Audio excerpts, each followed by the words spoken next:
There's no place to escape to. This is the last podcast. On the left. That's when the cannibalism started. What was that?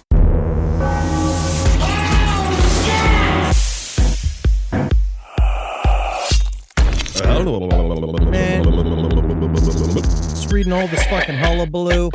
Manhattan Project, this, Robert Oppenheimer, that.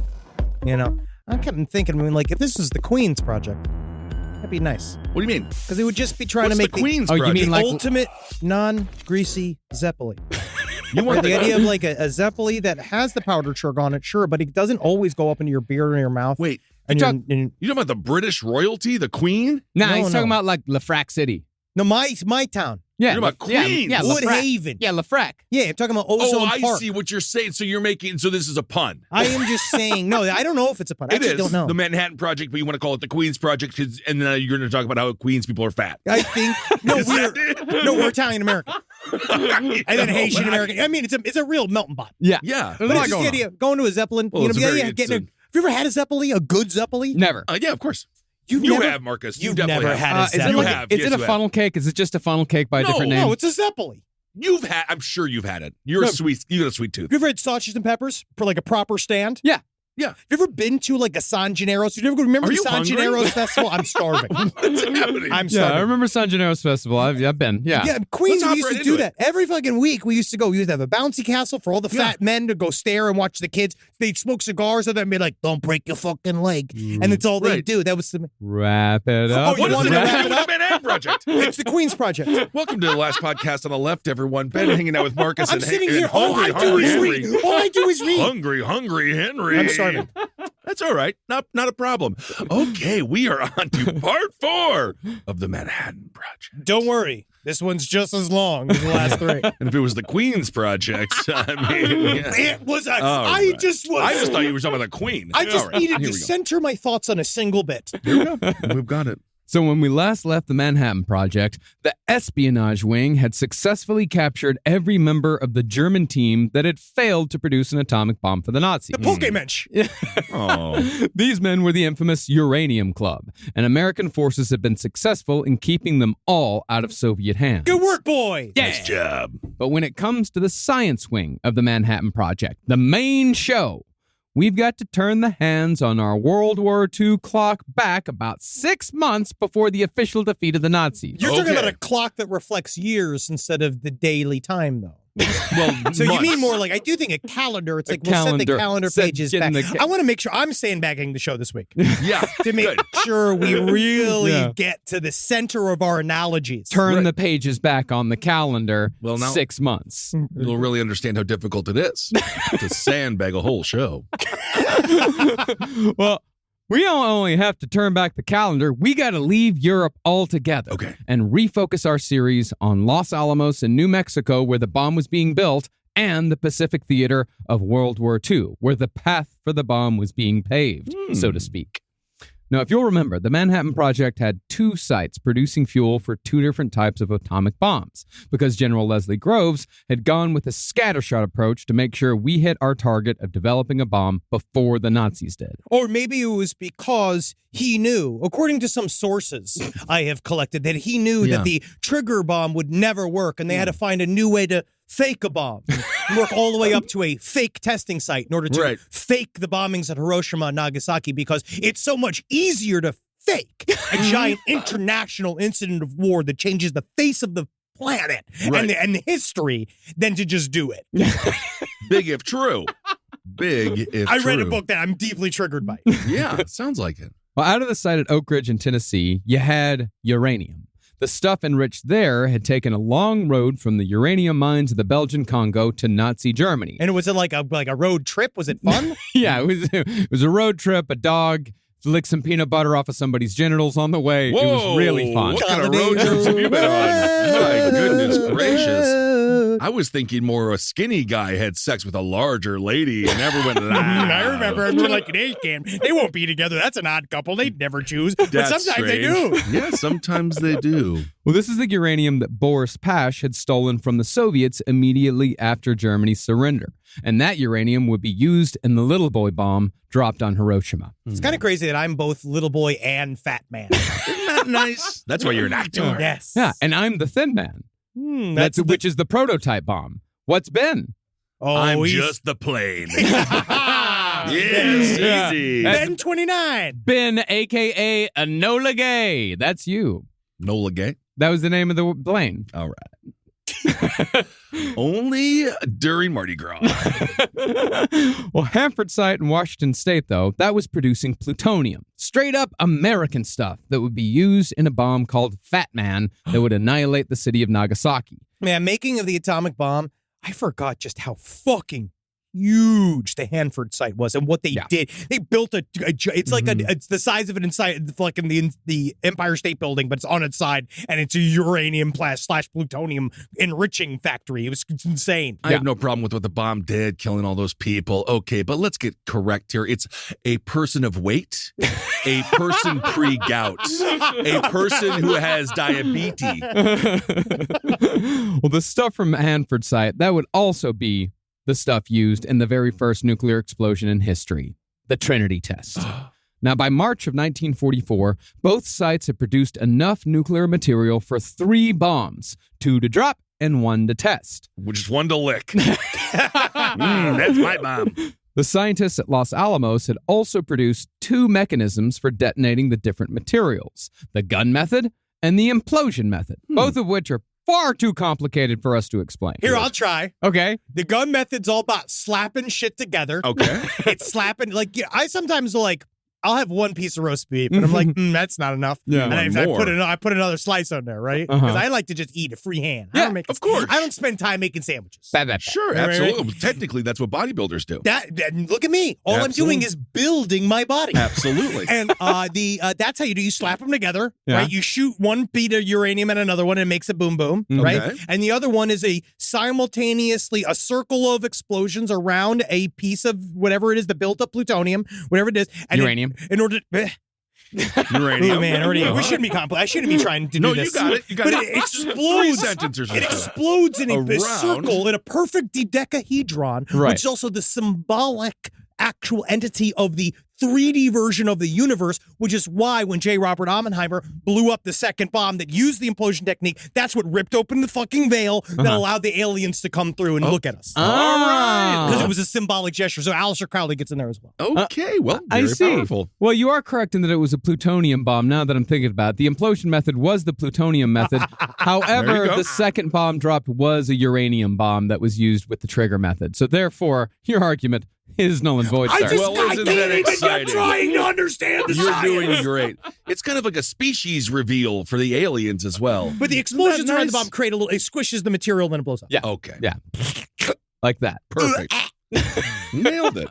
But incredibly, the gamble of General Groves, the scattershot gamble, it paid off double. As it turned out, both plutonium and uranium were viable for weaponization. It's like they want us to kill the Japanese. It was like they wanted us to kill the Nazis, but then they finished up too quick. And I'm Right. sorry to my wife for that as well. Yeah. Additionally, the gun method for detonation that used uranium was almost guaranteed to work to the point where they felt like testing it was a waste of precious uranium-235. And if you're the author that wrote an entire book trying to debunk the fact that there was a bombing at Hiroshima and Nagasaki, you just have to understand they did test it to see if it could work. It was already there. Smaller They size. knew- You're at a fighting small with size, but shadows, they buddy. already knew. You're fighting with shadows. No one knew that book existed. I'm so I don't triggered. think that author is still alive. I don't know. However, the implosion method using plutonium, that was far more complicated, and plutonium was easier to produce. So a full-scale test was planned to see if the Manhattan Project could go 2 for 2. Oh, wow. Now, the name chosen for the test, Trinity, that was a deliberate choice made by Robert Oppenheimer. So nerdy. It was very nerdy. It was inspired by a poem about death by World War I poet John Donne. Beautiful writer, by the way. But this poem contemplated the idea that while dying leads to death. Mm. It might also lead to resurrection. This was tied to the false hope that Manhattan Project scientists like Niels Bohr held onto in order to justify developing an atomic weapon, reasoning that nuclear weapons were so destructive that they could end all wars. Unfortunately, Niels Bohr had not been familiar with the concept of a proxy war. I was trying to say that we should name it Gunther because that's my wife's name, but she's a fucking bitch. Your wife's name is Gunther? Well, that's a weird one. Yeah, she's a masculine wife. I understand why you spend so much time working in science. Now, before the bomb was even tested, B-29 bombers were already training themselves to drop these massive 7-ton weapons on specific targets. What do you got to train? You drop the fucking thing. Well, you gotta Isn't it mostly gravity that does the work A in this lot case? goes into it. I really want to send you because I truly Hit the button, drop the thing. I was gonna say there was a part of me that was just like truly like, oh, you know, it's the same as any bombing run. They had to completely refigure the planes. They had to develop a whole delivery mechanism. They had to train because the way of dropping the style of bombs was completely different than any other type of bomb. A pirouette? What are they up to? Because they have to get away from it as fast as possible. Sure. It's how you drop it. It has to be dropped and detonated to a certain height. And also the actual payloads of it are much heavier than any other type of bomb. And then also they were talking about like the fail-safe shit. It's crazy. There's a lot of shit. Because there's a lot of stuff like, what if the bomb doesn't work? What if the bomb doesn't release? All of a sudden you're flying. You've got this thing now is now set to explode. You have this like this way to like, you're supposed to disengage it. Like the implosion bomb, they said would actually survive. They thought maybe that if it fell out of a plane and it landed and was a dud, it would be fine. And that like the center of it would hold. But the trigger one was so vulnerable that if it basically, if it fell and didn't break, it could, if it fell and didn't go off, it could break open and then just create 1,000 years of radiation poisoning in a place that exists. So then they would have to crawl inside of the gun mechanism, inside of the bomb, pull the gun mechanism out of it, and then release it, whatever's left. It's very scary. Yeah. Well, you just got to have someone who, you got to have a little bitch. That Oh, no, and that little bitch was like, there was a guy that was that guy. Yeah. And he was not pleased. No, I'm sure not. We'll talk about him later. All right, fantastic. And we, I think we did actually accidentally, like, remember there's that story of the, I guess it had to have been an implosion bomb that was accidentally dropped in, like, North Carolina. Oh, yeah, that just that's happened. right. That happened I forgot relatively about that. recently. Yeah. Now, for the mission to drop the atomic bomb on Japan, the Manhattan Project tapped a 29-year-old pilot named Paul Tibbets. Tibbets had survived countless bombing missions over Germany and had a year's experience flying the relatively new B-29s. He was given a 45-minute-long briefing that explained what the bomb was just a little bit. Insofar as the scientist briefing him asked Tibbets, hey, do you know what an atom is? He said, oh, yeah, Adam's my brother Steve's friend. Yeah, absolutely. I got a 45-minute training video via hip-hop lyrics when I worked at Wendy's. Yeah, and Tibbets said, yeah, I know what an atom is. Yeah. And the scientist said, good, that's all you need to know. Well, no, I need to know more than that. That's all he needs to know. Then, supposedly, the scientist wrapped up the conversation in a particularly 1940s cinematic fashion. He said, quote, You've got a lot of responsibility. If you use it wrong or if you fail, I can see you winding up in prison. Otherwise, you might be a hero. Hell yeah, man. This is going to be great. I'm going to have a parade.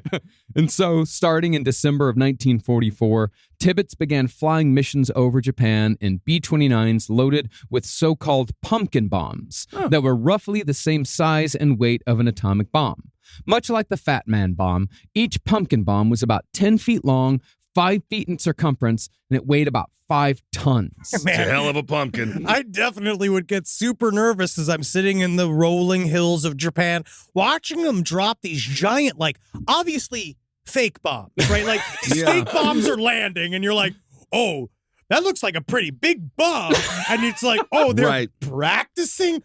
For what are they practicing? Very large scale, sort of Green Goblin approach, I suppose. Very similar. Yeah. Yeah, they must have been like, what are they up to? That's not good. It can't be good. Well, some of them were inert. Some, though, were filled with explosives. Just so for they didn't fun. really, just for fun, just to see what would happen. We're already bombing them. Yeah. Well, yeah. But the main point of a pumpkin bomb was to make sure that the pilot didn't drop a $2 billion weapon on the outskirts of the target, or worse, from a funding perspective, in the middle of the ocean. Think of the funding concern. Of course, you always have to. How is Epstein going to give us more money after this? I don't know. You have to come on my face.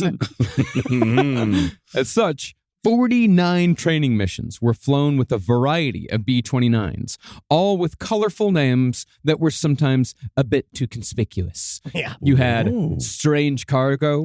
Sounds like a fun movie with Humphrey Bogart. These all sound like the super tough condoms they sell at like various very shady sex stores. Yeah, the ones where it's like a Rough Rider, and I'm like, I'm not DMX. I don't think I need that one. It's like Ryu having sex with Chun-Li, but all you see is Ryu's ass, and it's weird.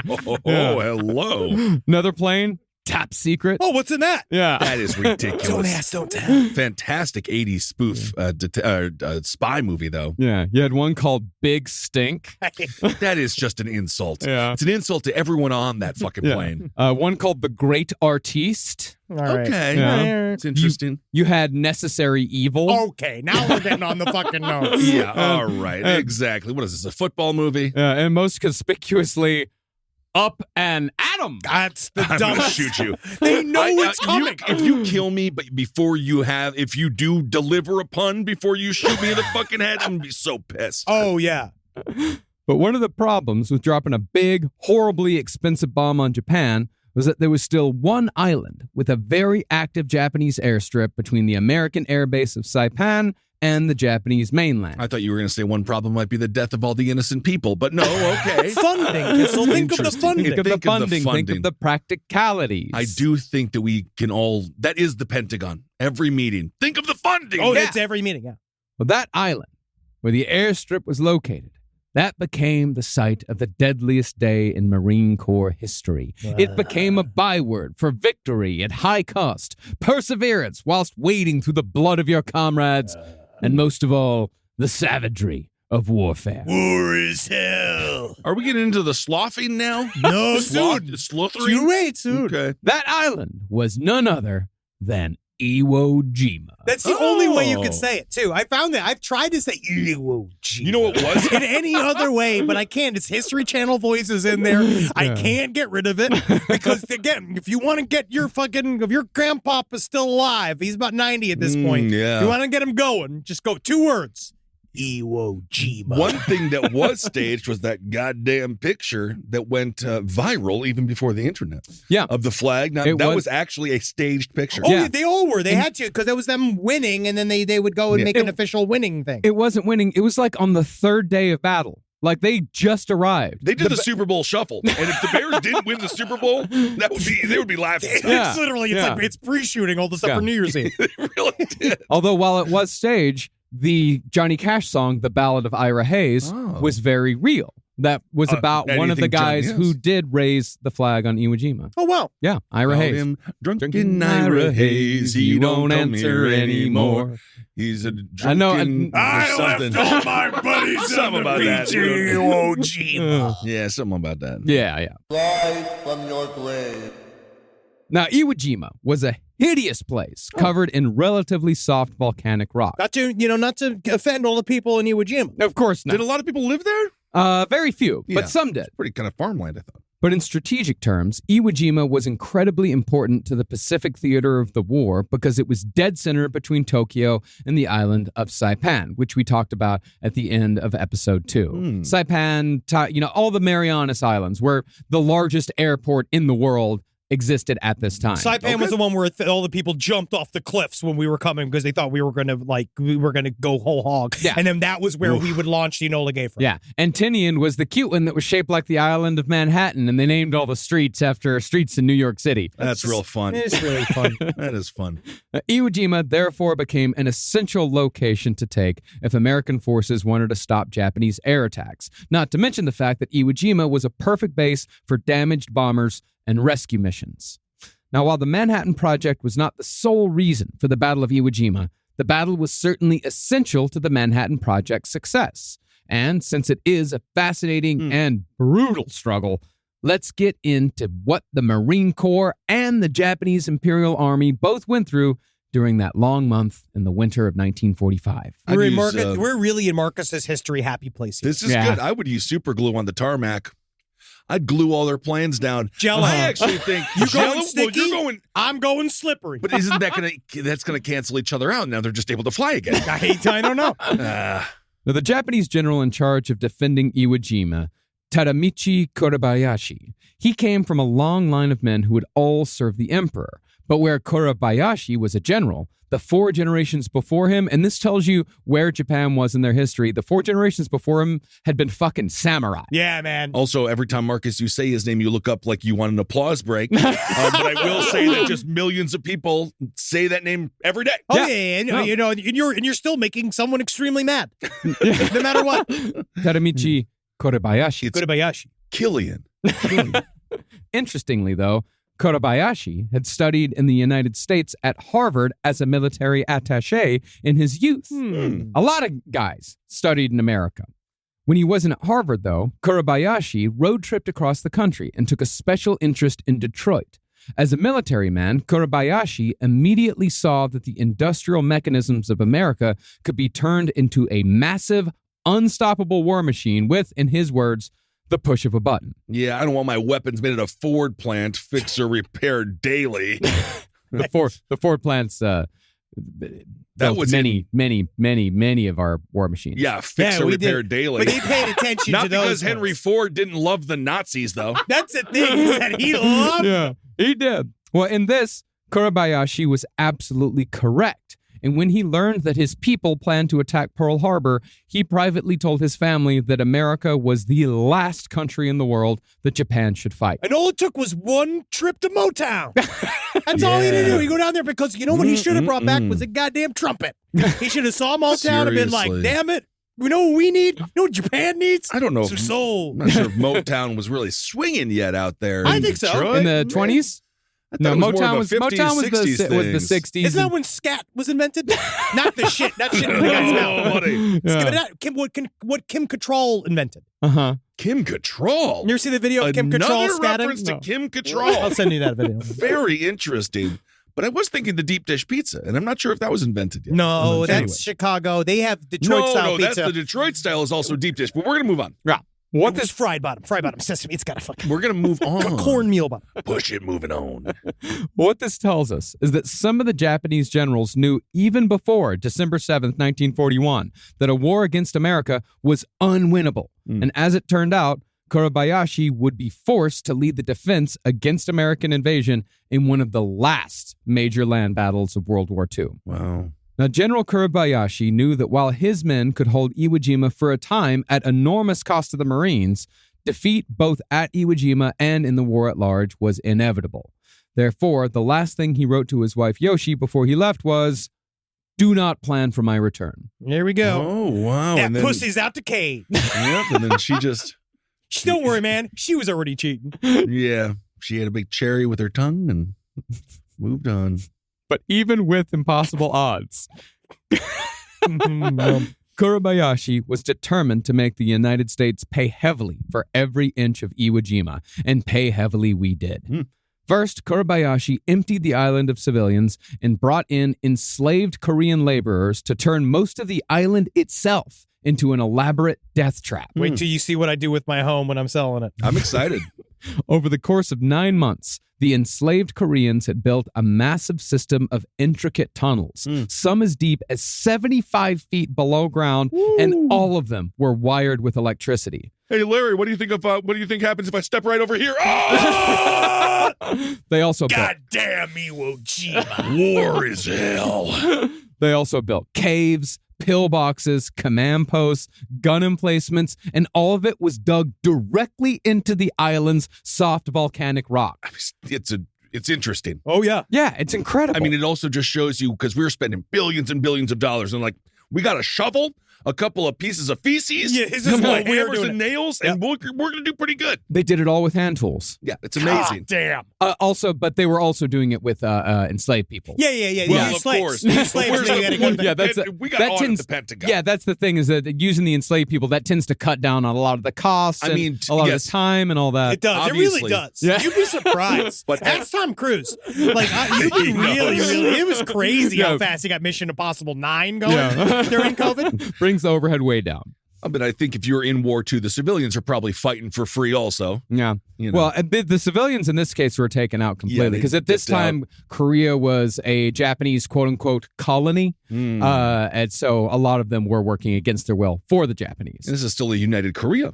Mhm. Interesting. But as such, the Japanese were able to utilize such terrifying tactics as the infamous spider traps. These are fucking kinda cool. nasty. These trapdoors were littered around the island. This is pretty much how they worked. Marine would be walking forward.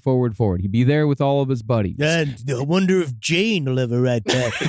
Yeah, I wrote her about 7 months ago. Yeah, we're definitely still married. They were so Yeah. romantic back then. And he's thinking they've advanced into the We're island. good. Nothing's behind him. Everything's in front of him. All he has to worry about is what's right in front of him. When all of a sudden behind him, a fucking trapdoor opens. It's me.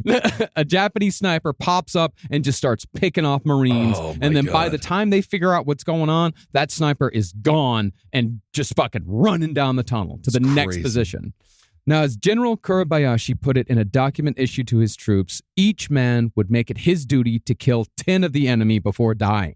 And until they were all destroyed to the last man, each Japanese soldier was duty-bound to harass the enemy with guerrilla tactics. And this was actually different from how most Japanese generals handled land battles. A lot of them used bonsai tactics, Yeah. the suicide attacks. Yeah, where they'd like jump on them. Yeah. Like with like grenades and shit, Well, right? they just run they'd usually do it at night, and they would just run towards the enemy and try to kill as many as they possibly could before the enemy killed them. But General Kobayashi, he thought this was futile. He thought this was a waste. He was like, Right. "Bonsai, kamikaze, it's fucking stupid. Why are you doing this? It's a waste of human life. When It is. we could just go and hide and come out and kill them with guerrilla tactics." That's what we're trying to do. And yes, Work better. they viewed it as kind of ungentlemanly or against Bushido, right? Yeah. Like that a concept of like gentleman warfare. You're supposed Yeah. to see the guy. You're supposed to set up a time when you arrive and fight. My, But it's like, when they realize like, no, we're not going to do this. See, I'm already being tasked with an impossible thing. Yeah. My grandfather Herb, from the American side, he used to rail against snipers, saying that they were cowards because they did not look at the enemy in the eye. And to surprise somebody and kill them, it was considered, trashy. I mean, It literally is wow. trash. So you're just saying it was like, so they were like the Snookies. But of he was in World the War II. he was in the Korean War. But yeah, Korean War's different. It So is I much actually, Yeah. you know what? I'm going to go in and say I'm really I'm pro our sniper community. And I just want to say, I don't Yeah, mean he's taking any your sort bets. of to both of the cameras. I just want to say straight up to our sniper community, we're cool. I love what you do. Good work. Keep doing it. Stay silent. I Stay don't know. hungry. That's why I thought with the Chris Kyle thing, American Sniper, yeah, he killed a bunch of people. But I mean, It's extraordinarily difficult to be a sniper. You have to be in the top I 10 know. percentile. That's very cool. And it's It's very helpful. It's extremely the difficult. weapons have gotten pretty good. I seriously, all I'll again, say. Ben Kissel is also the biggest target. yeah, No, easy. I'm not. Easiest No, I'm target. not. Yeah, Of easy. the three of us? Of the three of us, yeah, absolutely. Because I'm- I switch up my fucking Up, ways in down, and up, out. down, up, down, side, right, Yeah. left, left. yeah, I but know you've I'm got that big. You've got a much larger center of gravity. I'd be the hardest one to hit. I think that my meat actually would, I'd catch a bullet that was less lethal. Yeah. Yeah, and then you just pretend like you're dead. Yeah. So a lot of, well, sadly. Yeah. Just move on. Well, on Iwo Jima, a lot of those guys, actually, a lot of the soldiers ignored the order and went bonsai anyway. Yeah. But regardless, considering how the Japanese Imperial Army of World War II is considered to be one of the most tenacious armies in Yeah. world history, the men took Kurabayashi's directive to heart, which meant that the Marines were in for a long haul. God damn Iwo Jima. It's difficult to go bonsai. You got to climb up to the second rope. You got to have the guy lying there. You got to stun him first. Oh, yeah. Hit Yeah. him with You the gotta- thing. You got to get the manager looking over there because you got your girlfriend. You know what I mean? Like he's fighting with the ref. Yeah. Yokozuna, bonsai indeed. Ah. He also shat on Bret Hart's chest once. I heard. Or did Bret Hart shit? Either way, somebody shat. And Yokozuna was involved. Yeah. You'd know. That's for sure. R.I.P. Now, at this point, I'd like to say to our combat veteran listeners, specifically our Marines, that we are going to get deep into what actually happened on Iwo Jima. So turn up that hearing aid and really try to remember. Do you remember how you were traumatized by Saving Private Ryan? You ready to do it with cum jokes? Yeah, I'm going to say if you ain't up for combat today, feel free to skip ahead about 15 minutes or so. Okay.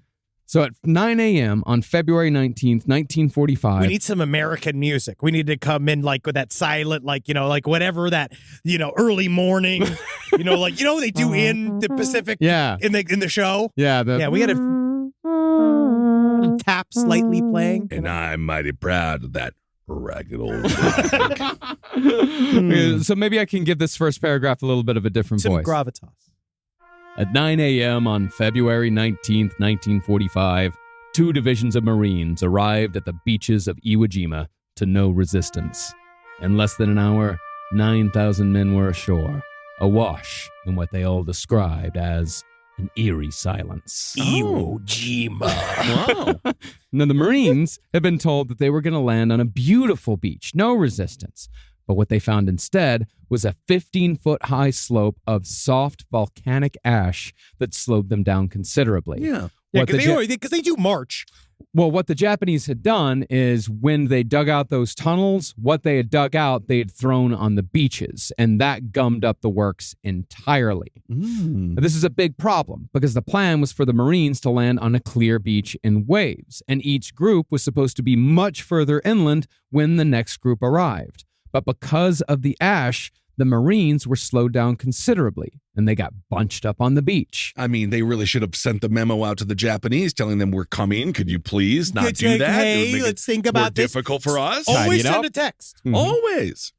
And once General Korebayashi felt that there were enough Marines ashore to make it worthwhile, the shelling and machine gun fire began. So nothing, this is easier than they said it was going to be, huh? No That's- problems here. That's what they thought, and that happened quite a bit. I mean, it also happened like in Okinawa too, where they just don't know that there is a tactic Right. being played upon them. Yeah. It's very smart. Yeah. From the recesses of the caves up above, dug into the volcanic rock, Japanese machine gunners opened fire from the darkness. Marines attempted to return fire, but they only had brief muzzle flashes to ascertain the machine gunner's position. Besides that, the constant shelling of artillery made it difficult to line up a shot. Soon, the machine gunners and the artillery had filled the beach with dead bodies. And since they were bunched up in such a relatively small area, each shell blew the corpses into smaller and smaller pieces, sending them flying into the air. The beach was soon littered with limbs and torsos that were continually taken out and back in by the tide. And strewn amongst the gore were dozens, if not hundreds, of Valentine's Day cards that had been delivered to the dead and dying Marines just days before. And I actually have to say, I did get an early screener of Oppenheimer.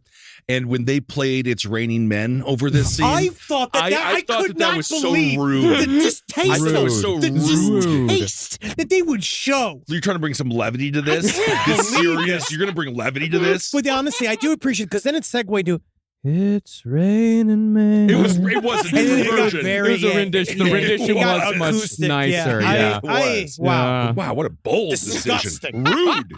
Pete Davidson just shows up. He was like a magic crab or something. Oh. I mean, He'd be great at that. He'd be great at that too. Well, on that first day, out of the 30,000 Marines who landed, 2,420 died. As was written in The Making of the Atomic Bomb, men tripped over 15-foot-long strings of intestines as they tried to avoid bodies that had been cut in half at the waist by machine gun fire. Due to the artillery shells, legs, arms, and heads bearing only necks lay 50 feet from the closest torso, which may or may not have been once enjoined to those limbs. But despite the gore and horror, the Marines pushed through. Wow. God-forsaken Iwo Jima. That is so. I might just say, can we go back All right, now? well, but also Is think this, about are we done now? You're such a good soldier. Your intestines are fighting. Oh my God. It really is the beginning of Suicide Squad. And this is day one.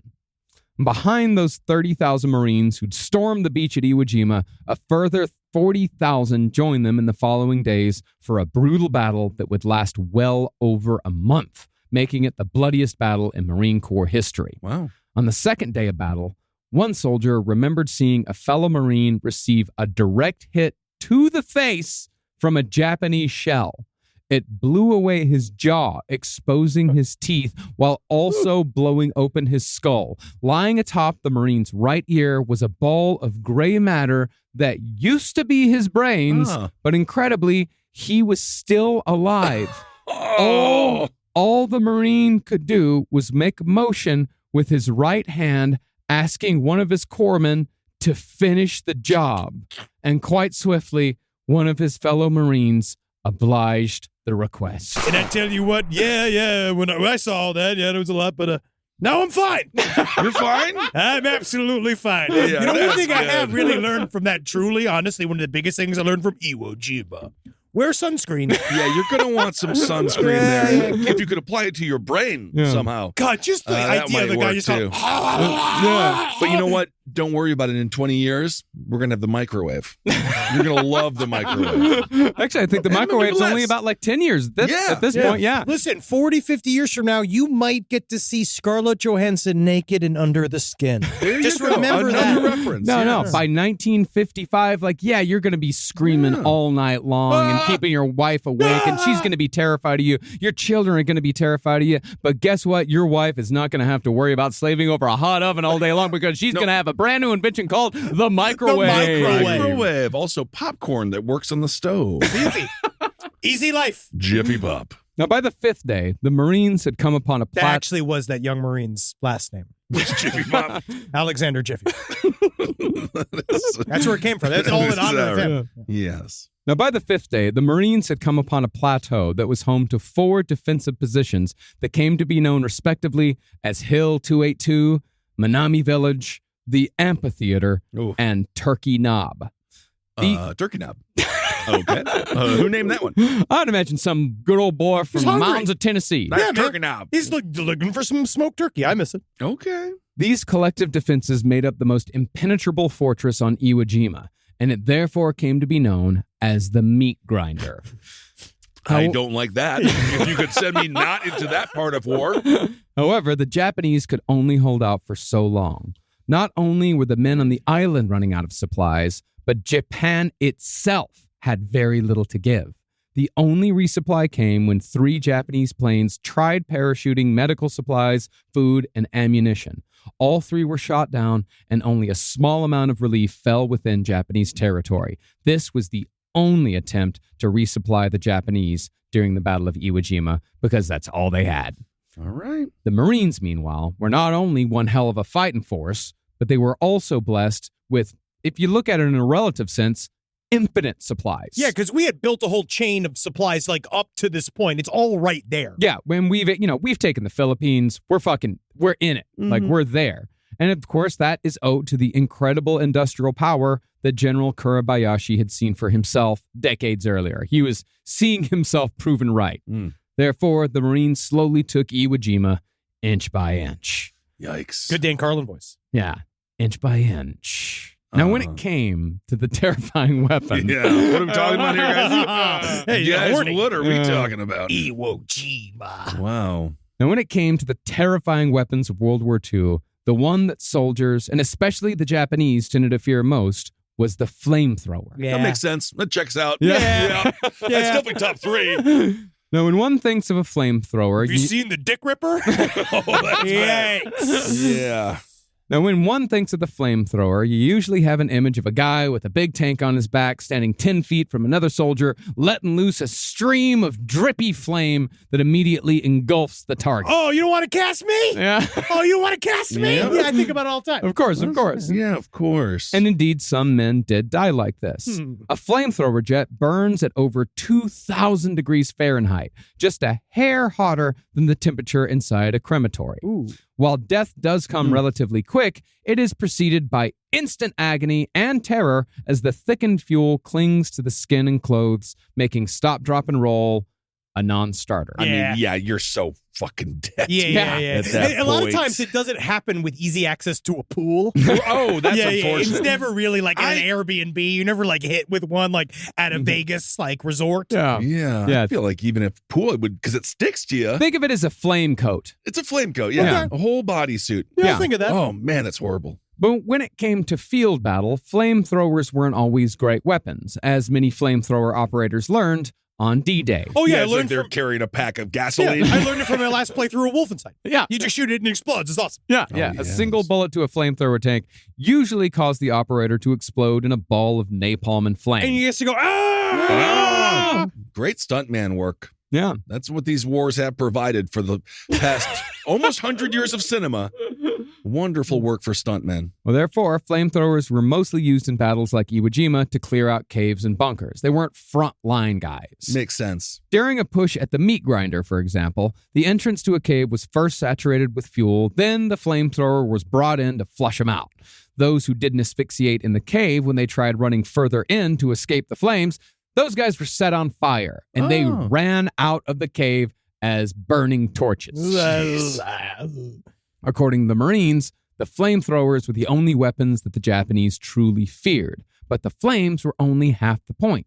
While a flamethrower does indeed produce death and destruction, you've also got to be fucking insane to use a flamethrower. I think so. And that sort of psychological edge was important in battles like Iwo Jima. Oh It's yeah. intimidating. It's an intimidating look. Well, it's X factors. Yeah. What Dan Carlin brings up all the time. Those things that are a part of history that you are like, no one wants to be hit with one.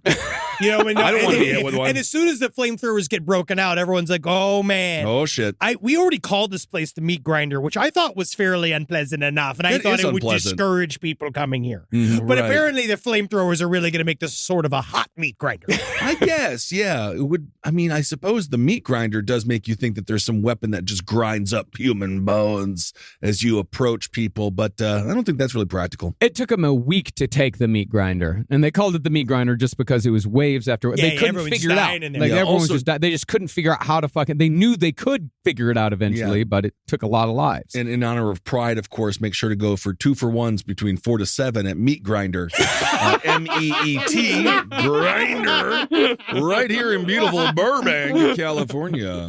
Now, after a month of fighting on Iwo Jima, almost 7,000 Marines had been killed, while almost 22,000 had been wounded. The Japanese, meanwhile, had lost 20,000 men.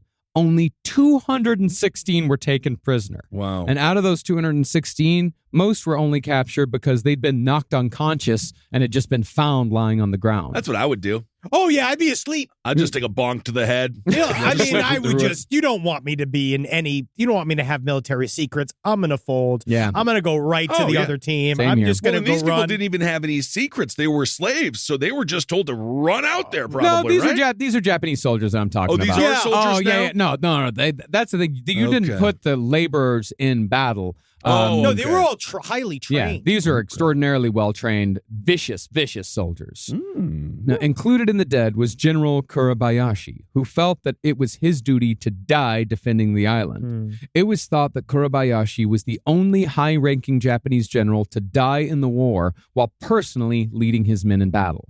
But while you may think that the high Marine death toll would make him an object of hatred, he was instead respected. And the man in charge of operations at Iwo Jima actually requested that the general's body be found so he could be given a proper burial. Back in Iwo Jima, there were rules. There doesn't seem like there were many rules, but that seems like one. Well, I remember that there was actually a quote after the second or third day, Yeah. with all the sand and all that, the general in charge said, I don't know who's in charge over there, but he's one smart son of a bitch. Wow, look at that. What a great day to chew on a stogie. Yeah. They were more polite than what happened in Vietnam. Oh, That's a whole thing. That's a whole different. Yeah. That's a whole different can of worms. Yep. Yep, back when men were men. Yeah. I don't know why they keep selling these cans of worms. Who's buying them? Well, fishermen probably. There were, however, holdouts on Iwo Jima.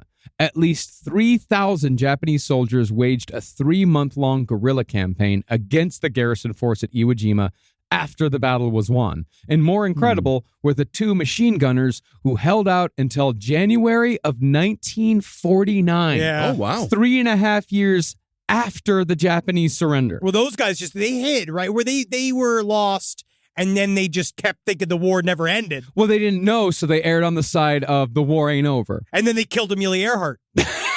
That's possible. We don't know it's not true. Amelia Earhart arrived. I maybe seduced them all in a sort of sexy version of a Gilligan's Island kind of scenario, but I don't know. But I don't know. Gilligan's Island was sexy. She was the horniest lost woman since The last Virgin one. Mary. Yeah, Because Virgin Mary, she never did get plugged. Well, she did. I think she got plugged after. Then they never talked about what happened after the Virgin. I think Oh, that yeah, she once cheated on Joseph. Yeah, once she got her shit popped by the Lord, it's a long list. Try to get up in that. Get them seconds.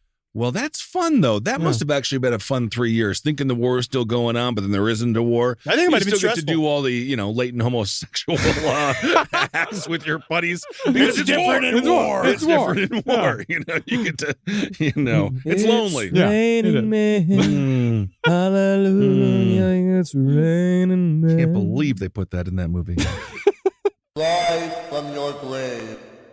Now, to this point, Iwo Jima was a bit of a microcosm of the attitudes the Japanese military had towards the war. Some, like the general, knew that it was futile to keep fighting, but did so anyway out of honor, while others fanatically kept going because they either didn't want to surrender or they didn't believe that Japan would ever do so. In other words, battles like Iwo Jima went a long way towards the necessary evil argument when it came to dropping 2 atomic bombs on Japan. But Well, it I was just got to tell you one thing, Barry. I'm having the time of my life. I do feel like there is a little bit of that, and I also, because this was a very specific battle, but they used that as a way. Yes. Well, that's the thing. Why they dropped the bomb?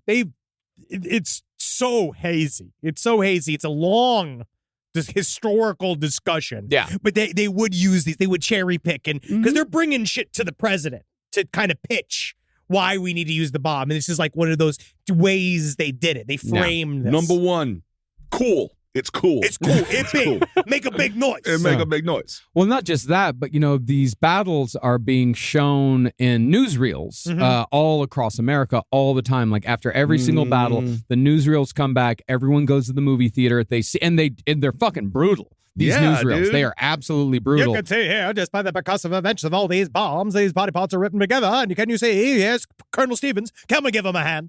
And then what movie would play after that? I'm trying to think. 40 cinema? Who the 1944. fuck knows? Like Casablanca, Actually, a newsreel before Casablanca is a great preview. Oh, it Yeah. is. See, that movie is historic in some ways. It is.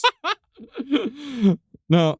With Iwo Jima taken, there were no significant obstacles in the way of a steady stream of fire bombers that absolutely ravaged the cities of Japan prior to the dropping of the atomic bomb. It's almost like the fire bombs were like just as bad. Just as bad. Yeah. Well, almost. Not quite. I'd say almost as bad because the fires went out pretty fast. Yeah, and then it was over at least. Yeah. Oh, isn't that sad? Are you guys talking about your marriages? Still single. I know, man. What? Don't tell Jerry. Oh, yeah. I know a couple of dogs have been pretty mad to hear that. But while the targets were meant to mostly be industrial and military, most times residential areas were burned in the process, just as it had been in Germany. As one spokesman for the Air Force put it, the entire population of Japan was a proper military target, no Yeah, matter who it was. Basically because of Pearl Harbor. Because of Pearl Harbor. Once they hit us, that's what he's basically And we saying. had a lot of civilians die in Pearl Harbor. Yeah, since they were like, they decided to do that. Mm-hmm. They definitely didn't need to do that. Yeah. You know what I mean? And then they did that. And they did that, yeah. And it was It's bad. revenge. And it was.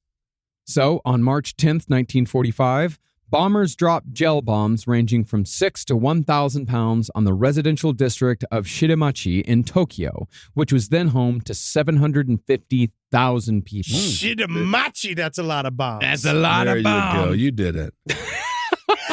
Shidamachi, No. man. I can't believe. There we go. See, many structures in Japan at the time were built of highly flammable paper and wood. And during the firebombing of Tokyo, the wind was blowing hard enough and the buildings were burning fast enough that the fire actually got ahead of the bombers.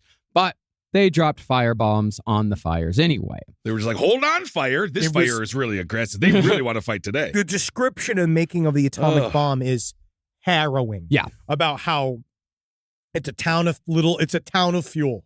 and they knew it, and they dropped it on it, and they watched it form into this fucking literal like fire hurricane. Like a tunnel. That like it became this spire. The bombers had to lift up. They had to put oxygen masks on. The planes were getting hot. Yeah, I It would was believe fucking it. scary. And the planes were 6,000 feet up, and they still Wow. had to put on oxygen masks. Wow. The only thing that stopped the fire after it destroyed 15.9 square miles of Tokyo was a river. And by the end of it, at least 100,000 people were burned alive. Additionally, over 1 million had been injured and 1 million were homeless. But even though they were faced with this horror, even though we knew exactly what happened and what it looked like, Air Force General Curtis LeMay, who earned such nicknames as Old Iron Pants, Oh. Bombs Away LeMay, Yeah. Ah. and most chillingly, the Demon, Well, He- that one's a little on the nose. he ordered more. Hey. LeMay also did some pretty controversial stuff in Vietnam. Hey, hello Yeah. there. Hey, hello. It's me, General LeMay. Just want to say, first of all, yeah, I know we dropped a lot of firebombs already. Everybody's kind of up in arms about I that. know that. So I figured I could do is, why not instead we'll send a wave of water and ice bombs. Funny little joke. Let's really burn it up. I actually Yeah, would you wanna love really- to we see- already burned it quite a yeah, bit, Yeah, so. Can I go burn one? Can someone bring Yeah. me a Japanese person so I can set him personally on fire? Thank Seems you. like you have bloodlust. Yeah, no. They Yeah. call me the demon for some reason. The demon.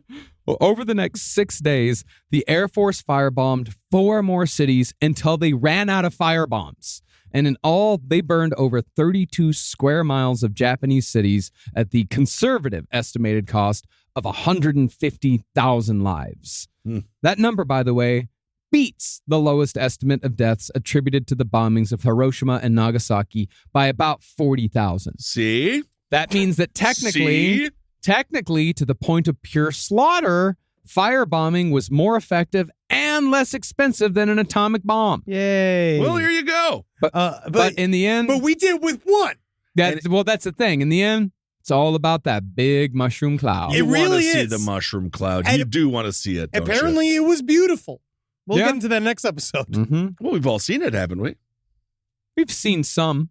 The mushroom cloud. No, We've seen mushroom clouds. There's only one picture of the mushroom cloud at Hiroshima. Next that's- week, I'll go into more detail of the horrific beauty of the mushroom cloud. Yes, indeed. I'm happy it wasn't a broccoli cloud. You ever smell one of those? Well, Let's get right into it. Yuck. Anybody, you've been eating some broccoli? Yeah, I'm trying not to die from diabetes. Yeah. Like you better if you did. And so you I'm part of the broccoli brigade. All right, everyone, turn around and march backwards. And fart, and fart, and fart. And there's our General Captain Marcus Farts. God damn it, I'm here to win the war. 5 pounds of broccoli today, Kevin. Yeah. They really fart bomb that place. Stupid. Yeah, well. And so, you may be asking, while America was burning hundreds of thousands of innocent civilians alive in their homes over the course of a few days, what were the boys over at the Manhattan Project up to when it came to figuring out how to vaporize almost as many people in just an instant? They put up a production of arsenic and old lace. That is real. And it's completely wow. legit.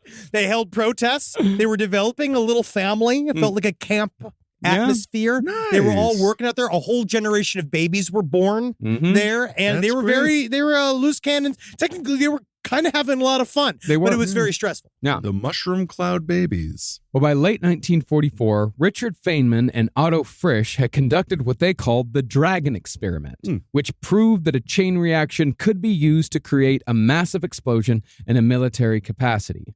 As a result, both types of bombs, plutonium and uranium, were on track to be completed by late summer of 1945. But on April 12th, just when the world was on the cusp of victory against Germany, Yeah. President Franklin Roosevelt suffered a cerebral hemorrhage in the middle of having his portrait painted at his home in Hyde Park, New York, and he died that afternoon. Okay, Apparently- stay still. Stay still. Stay It's still. Hey, really still. Yeah. He hasn't moved and like, I'm done with the painting. I'm done. He can go now. He can leave. Honestly, they painted him mid. It was a slam dunk competition. It was him versus Will Chamberlain's grandfather. Grandfather. Wow. He was kind of crazy. The air he caught, but they nutty. did have to throw. Yeah, of course. There was a guy who threw. Man, I just watched Conan the Barbarian. Wilt Chamberlain's great. Oh, yeah. Oh, He's yes. great. He's always great. wonderful. Always wonderful. Great.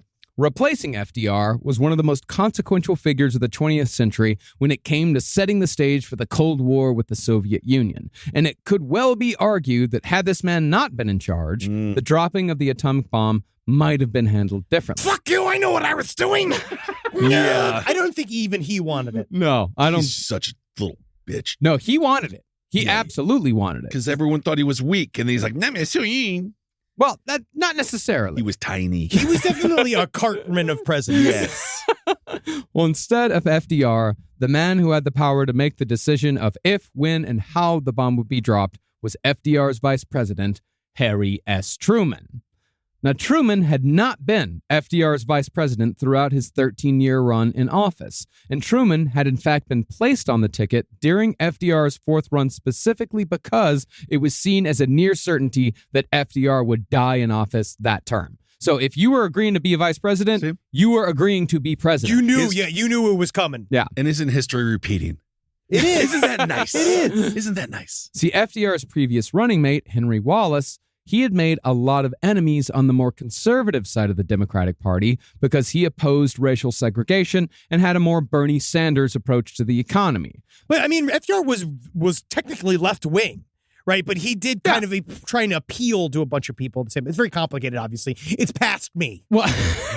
Well, Wallace was very left-wing. Like, Wallace was left-wing to the point where, like, he went to the Soviet Union and they showed him the gulags, but they showed him, like, a sanitized version of the gulags. Like, they were like, yes, these are all volunteers. Look at all this good work they're doing. And the way we put it is it's like it's a home away from home. Yeah. You come in, you hang out, you write your political screeds. It's one time for you to sit and think. If I ever go to prison, I'm gonna get like a what would be the opposite of live, laugh, love? Home is where the farts are or something like that. Yeah, that's what you need. Home away from home. Yeah. Well, Wallace is great, but Wallace was also very naive when it came to the Soviet Union. And that's what people feared most. They feared that he openly favored heavy cooperation with the Soviet Union. And therefore, Wallace was replaced at the 1944 convention with Harry S. Truman against Roosevelt's wishes, which of course resulted in the antagonistic and confrontational policies that led to the Cold War and arguably the dropping of the bomb. Harry, get over here. Okay, now, staff member, pick up my leg. Harry, bend over. Pick up my leg and kick him in the butt. I appreciate it, Mr. President. Now, incredibly, Franklin Roosevelt and Harry Truman, they only met once prior to FDR's death. And it was for like... Who are you? It was for like 45 minutes. It was a quick lunch. Yeah, they could see eye to eye. Yeah. Even while he was sitting down. Yeah. Well, naturally when he was sitting down. Well, partly this was due to the fact that FDR died only 82 days into his fourth term. Basically, FDR was like, I'll get around to it eventually. Right. Let's meet with him. And he didn't have to campaign at all. He was trying to end the war. Yeah. And he's like, we'll get to Truman when we get to Truman. Meanwhile, Truman is just out there peeping through all the paintings, just be like, when's he gonna die? When's he gonna die? When am I president? But tellingly, when FDR died and Truman contacted Eleanor Roosevelt to ask if there was anything he could do for her, Eleanor basically said, what do you mean is there anything you can do? You're the one who's fucked. Yeah, man, you just got placed with a very complicated series of decisions that you're going to have to figure out how to make that might affect history. Yeah. Well, one nice thing about complicated decisions is boom, go big. Boom, go big. And isn't that easy? You know what I like about complicated decisions? Sometimes you just make them simple. Just going like, I don't wanna. I like that one. Like, you'll be surprised about how like so many huge decisions come down to some very important person going, I like that one. And that's it. That's For whatever And that's reason. why he wants to do it. Yeah. Well, that's also why it was so incredibly complicated, because the decision to put Truman on the ticket was made at the Democratic Party convention. And FDR knew, that we almost have the bomb. Whoever is president next is going to have the bomb. But he can't tell anybody that he's got the bomb. He can't say that the person that comes up That's next is going to have an trippy. incredible fucking responsibility. So he basically He is like... found it on day of. They're like, hey, just so you know, you're president now. Yeah, I know all this type of thing. He just died, blah, blah, blah. It's really, really intense. There's this thing called the atomic bomb. We're about to have it pause on this. We're going to come right back to you. Harry S. Truman sitting there like, what? And they had to tell him over several days. Well, that's the thing. Is that, Man, like that's Truman, fun. Truman had seen the edges of the Manhattan Project because he was chair of the Committee on Military Affairs. He had seen that there was this project that a lot of money was getting spent on. He's like, "What's that thing?" And they're like, "Yeah, don't worry about it." And when Need he to know basis, and you don't need to know. and when he became vice president, he was told like, "Hey, there's this thing called the Manhattan Project. You'll find out about it one day." And then he did a great bit about how if it was the Queen's project, it would be like Again. more like a Zeppelin. And because he was president, they're all like, Yeah. incredible. That's the best bit I've ever heard. Make it a shirt. Yeah. That's incredible. That's fun though. When the conventions before they were all a ruse, Yeah. when they would actually promote somebody new, like that must have been like stunning. Yeah, it must Yeah. have been fun. It must have been. It When they're feels like, Delaware goes for Truman, and then people are like, "What?" yeah, when Yeah. they were They trying go to mad. like actually run the country. Yeah, this is kind of fun. But just after FDR died, same day, in fact, Truman was given the full scope of just what had been going on in the deserts of New Mexico for the last few years. He's literally just getting done bouncing in the president's chair. Just be Yes. like, "I'm here now." Faithfully, on the same day that FDR died, Otto Frisch had given Oppenheimer a report on the success of the Dragon experiment. So not only was Truman told of the Manhattan Project, he was told that, holy fuck, this thing actually works. So if you want to destroy an entire city with one bomb, you can. This is the best day of my life. That's incredible. You can actually, they have released journal entries from Harry S. Truman, but him writing right after finding out about the Manhattan Project, and you can feel the terror that he has. Oh, yeah. It's a lot of and responsibility. holding this responsibility. It's a lot He's of like, it was like, responsibility. you can feel the terror of like, I wish I wouldn't have said yes to this. This is horrible. Yeah. Right. Now, after it became clear that the bomb was an inevitability, the scientists at Los Alamos, Niels Bohr chief among them, tried convincing the U.S. officials that we needed to share what we knew about nuclear weapons with the Soviet Union so as to prevent a nuclear arms race and an eventual nuclear holocaust. Boy. Wow, yeah. and that just wow, they all Really? jumped on that. Yeah. Yeah. But the thing is, had Henry Wallace been president, Oh yeah. it's somewhat likely that this might have happened. Yeah, all of history would be very different. Yeah. But as it was, Bohr was waved off and told to come back later, while he and the rest of the scientists moved on to further calculations concerning how to maximize the destruction of the bomb. Help! I've gotten my head stuck in a staircase. God damn it, Bohr. I just but take my advice. We have to share. We have to share. All Listen, right. if you just get some butter, I'm going to get the butter. I was going to suggest the butter. I'm very firmly jammed. You know you are. No, basically, an atomic bomb doesn't work like a conventional bomb, as in it doesn't go boom when it hits the ground. Because up to this point, bombs are fairly inexact science. Yeah. Like you really just blew shit up. Yeah, you just drop it goes, and Well, that's you it. got your air burst, which is a very controversial starburst flavor. Oh, I don't like it. Land burst. It's a whole bunch of bursts. Well, instead of all that, the bomb had to be detonated manually. But if you detonate the bomb too soon after dropping it, it wastes its energy burning up oxygen in the sky. It's also going to blow up the plane.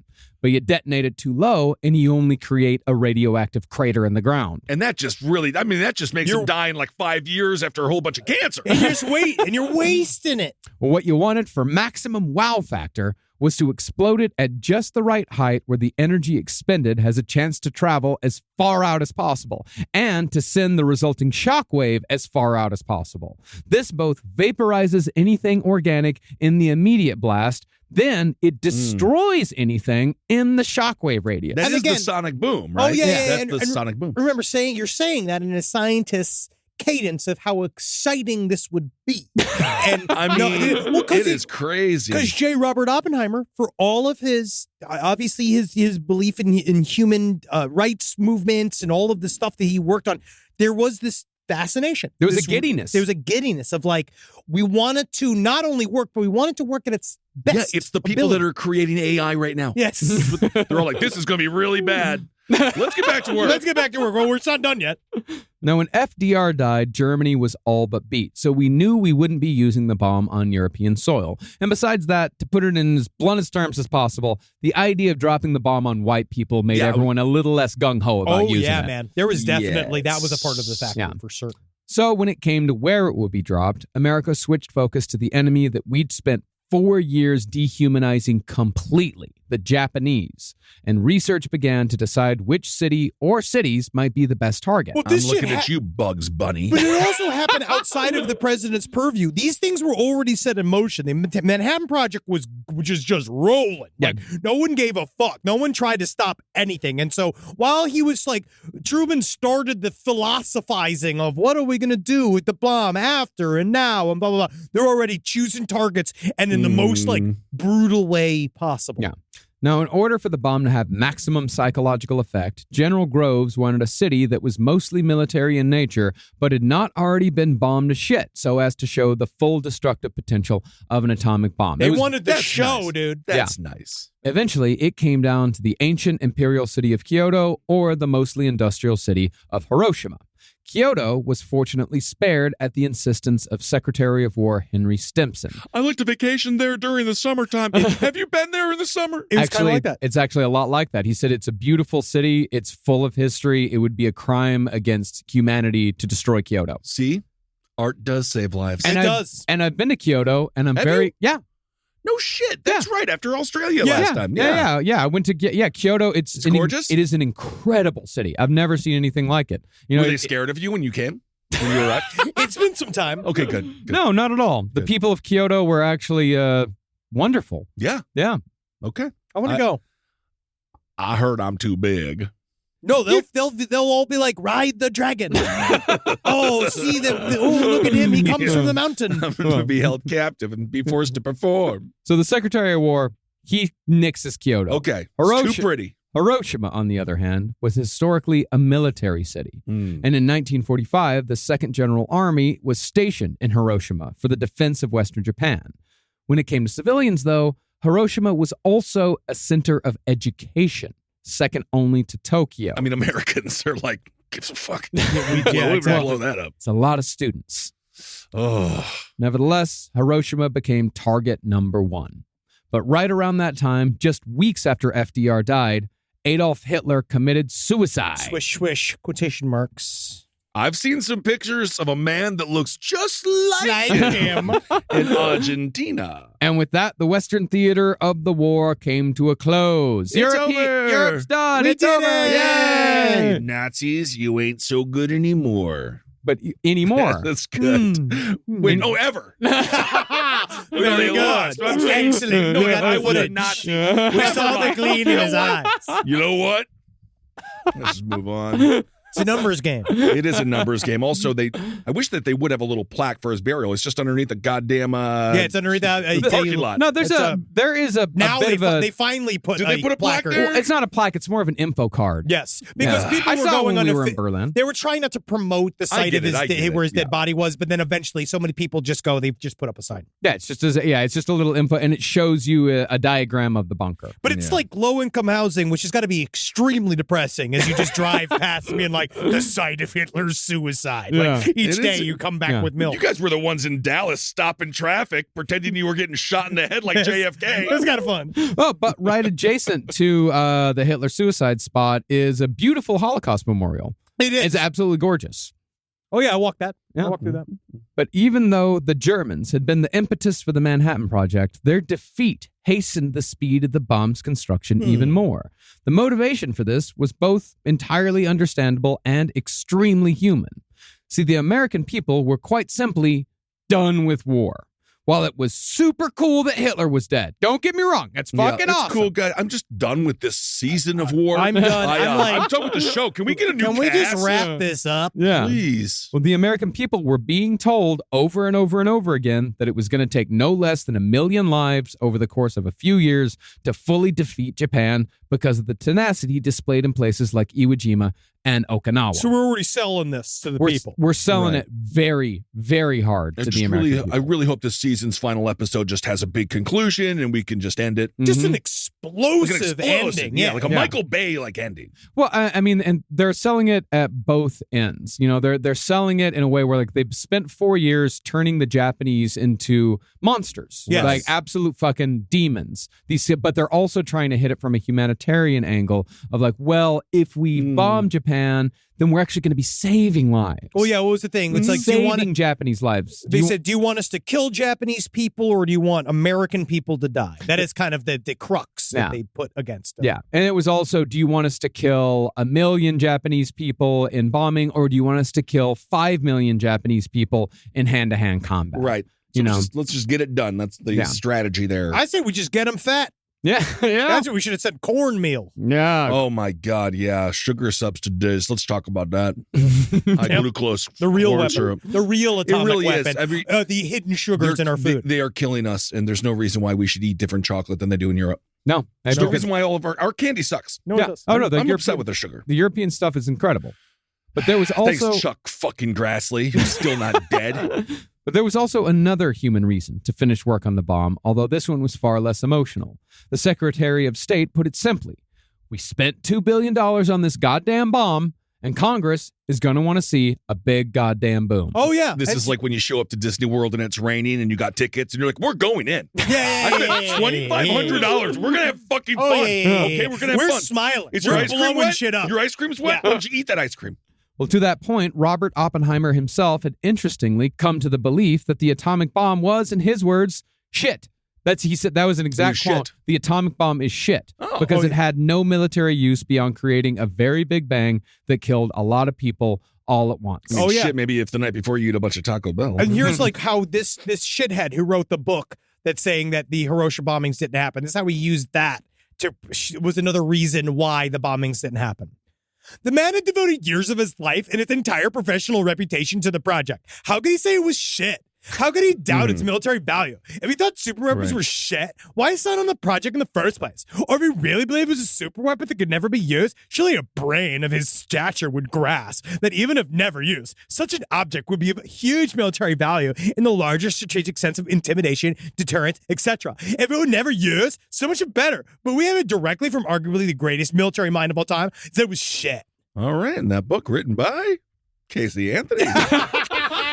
Casey Anthony. I'm happy she's getting into history. Oh, it is yeah, nice. yeah. It is nice. Man, she's looking thick these days. She's looking, she's out there. maybe There's some she's pictures of her stressed. on Mother's Day. I'm not saying like bad. There was pictures of her on Mother's Day? Oh, yeah, there were some pictures of her that out was there. a day She's she could take off. Technically, she looks great. Wow. Wow. I thought, what? It's looking good on her. Well, really, the Who's only... the father? No one's ever asked that. Who's the father? Who the fuck is Kaylee Anthony's father? We'll have to get into that at some point. I feel like that I've was never asked answered. that question It once. was answered. It's not Kinda. the DJ. It wasn't- Anyway, I'm sorry. We'll go back. It was kind of sort of answered. I don't think anyone took a responsibility for it. Yeah, for Like, yeah, yeah, a lot. And that's really the whole story, isn't it? Much like the atomic bomb. Indeed. Thank you, Henry. We're back at it. Rise from your grave. But really, the only purpose that Robert Oppenheimer saw for the atomic bomb was to put the Russians on notice. But even though it was all but decided that America was going to use the bomb on the Japanese, the biggest debate was whether or not we were going to warn the Japanese before we used it. Just to be polite. Well, just because it was weird. They really were like, hey, just so you know, gonna come in there. Because they also, to that point, then they also kind of did know this is part of the performance. They call It's a war a theater it's a for a performance. reason. And they were like, this is going to be a big message to them, to the world. Well, most of the Manhattan Project scientists and even some in government thought it was only fair and most of all, humane to warn the Japanese that we were in possession of a weapon of incredible power that we would definitely use if they didn't surrender. But from a military perspective, it was decided that the Japanese would not be informed of a kill shot bomb. Because if we made a big stink about this new weapon and it ended up being a dud, it would weaken our military position worldwide. It's about our rep. Yep. Yes, indeed. But what was most important here was that it was known that the Soviets were also working on an atomic weapon. It was estimated, however, that they were at least 7 years behind America, possibly as many as 10. So dropping the bomb would show the Soviets that while their dick was ragged and raw from years of warfare against the Germans, our dick was rock hard, Yeah. disturbingly veiny, Wow. and massive. Militarily speaking, Militarily of course. speaking. I mean, I do have that survey. Our penises are 5.4 inches on average, which is 60th out of the 90 nations that they studied. This is We still militarily. beat the British. This is about mental penises. I mean, Mental there's a penis. reason all missiles look like big dicks. Yeah. I think it's because that's how they fly correctly through the air. Yeah, that's just the best way to fly. If they were to fly best as vaginas, they would be shaped like vaginas. Man, that would be cool. We call this one the Brett Favre. It That's goes what- slightly to the left. What do you think Hillary Clinton would have done? If she was president. Yeah, she would have killed people with the vagina bombs. So, That's only fair. Women can kill too. yeah, We put the uranium in this upper area. I don't know what this is. This upper area under this hood, the little bump of uranium. It's an episode of South Park, actually. Well. Put a bomb in her pussy. nice. Well, as such, by June 1st, even before the first atomic bomb test was completed, Truman decided that the atomic bomb would be dropped on Japan, and he would soon take steps to ensure that the Japanese would, quote unquote, make him do it. He finished his peas, and then he was like, "Let me out of this high chair. I've got a decision to make. Let me out of this cage! Let me out of here." Now, when it came to testing the world's first atomic bomb, most accounts make it seem like Trinity was tested right outside of Los Alamos, but the actual site was 240 miles away in New Mexico's Jornada del Muerto Valley. Yeah. Death's Passage. Yeah. That's cool. Now, initially, Oppenheimer set the test for July 4th, 1945. He loves a moment. He does. Didn't end up happening that. But when Oppenheimer's brother Frank showed up to help in May, he found hundreds of people furiously setting up an intricate testing site to detonate the bomb, all while the plutonium was en route from Hanford site in Washington state. Now, perhaps to add some levity to a deadly serious endeavor, senior scientists placed bets on how powerful the atomic blast was going to be, because truthfully, none of them had a firm idea of how big the boom was going to be. Yeah, they did not know. They really did. They tested other versions of it, of like bombs. They tried to build huge bombs and tried to kind of see like, what's the biggest explosion we can make? And they did that. And they're like, okay, so what if that's like 1,000 times like that? And then they try to like conjecture. Yeah, because it's this like also this invented a whole field of explosive radius tests and all this kind of shit. It's like when you got a really great bit and you're like, this is going to crush, but then you do it and it doesn't work. Yeah, people get all because you mad. just don't know. Yeah. You just don't know. Or you do it and it does very, very well. And next thing you know, you're Larry the Cable Guy. And that's it. And now you're forced to be this guy who says, get her done all the time. It's Even really though in strange. reality, he was a vegan when he He started never that really character. he never converted to Larry the Streamer guy. Nope. Huh. Nope, he never did. Interesting. He never did. But he was a vegan before he created that character. Oh, I he created know. that character. It's and a then fake- now he eats a bunch of meat. It's kayfabe, baby. Wow. Okay, fab. Well, one scientist picked the equivalent of 45,000 tons of TNT. Another picked 8,000. Robert Oppenheimer, he went Price is Right style. He said 300. He didn't say one. One technician went even further, saying that Trinity was going to be a dud. Fuck you, it's not going to work. Wow. Be like, I don't need this shit right now. Can't you see? I'm already rail thin. I've been crying over my communist girlfriend. She's sad. She's such a sad It's bitch. sad. Well, technically, that is the Price is Right. He went dud. Oh, so let's that's go the low. one. Yeah. He's going low. But you can't bet zero, though. You can't bet zero. You got to bet at least one. Well, I would say one would be equivalent to a dud. Oh, yeah. No. Yes. Now, one would be equivalent to a ton of TNT. That's still quite a large explosion. Yeah, but not by. But Not enough. It's not on the cover of Time magazine. No. But when it came to placing bets, Enrico Fermi was apparently in a playful mood that day. I make a joke. In full earshot of guards and military personnel who barely knew what was going on, he started saying that he wanted to bet on whether or not the atmosphere itself was going to be ignited by the bomb. Hey, come on. And if it did, would it just destroy New Mexico or the entire planet? And think about it. And how mad is the moon going to be when it cannot shine? It cannot show. Or what is it like to be a pizza pie? I really wish he didn't dress like Pinocchio during that. Now, this little anecdote has been twisted over the years to mean that the Manhattan Project scientists didn't know whether or not the Trinity test was going to light the entire world on fire. But that's not true. The calculations have been done long before the Trinity test that showed that this doomsday scenario was effectively impossible. But the fact that they even had to do the calculations in the first place is indeed incredibly frightening. It's kind of fun to think about. Now, when it came to who was most frightened by the success of the test, none at the site was more nervous than test leader Ken Bainbridge. He knew that if the bomb didn't go off, or worse, if it hang-fired, it would be his responsibility to drive out to the bomb by himself to see what had gone wrong. I elect Ken. All right, guys, who's coming with me? Last hand up. Last hand up. You guys gotta go. Last hand up's gotta go. Oh, God damn. Sorry, Ken. Now, Oppenheimer, meanwhile, was nervous as well, because after all, this whole thing had been his baby.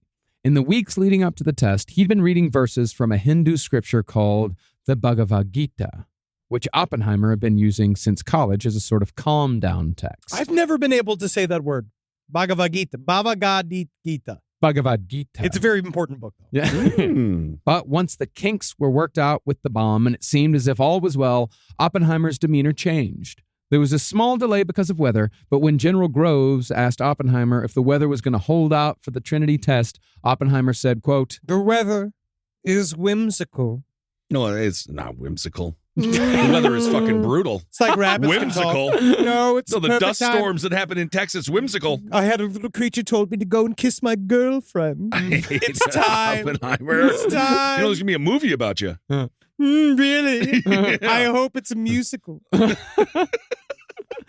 And so, at dawn on July 16th, 1945, all the top scientists of the Manhattan Project, plus a select group of 10 guests. Oh. Yeah, very select Chuckle guest Hut. list. The chuckle. I'm just here for the shrimp. Yeah.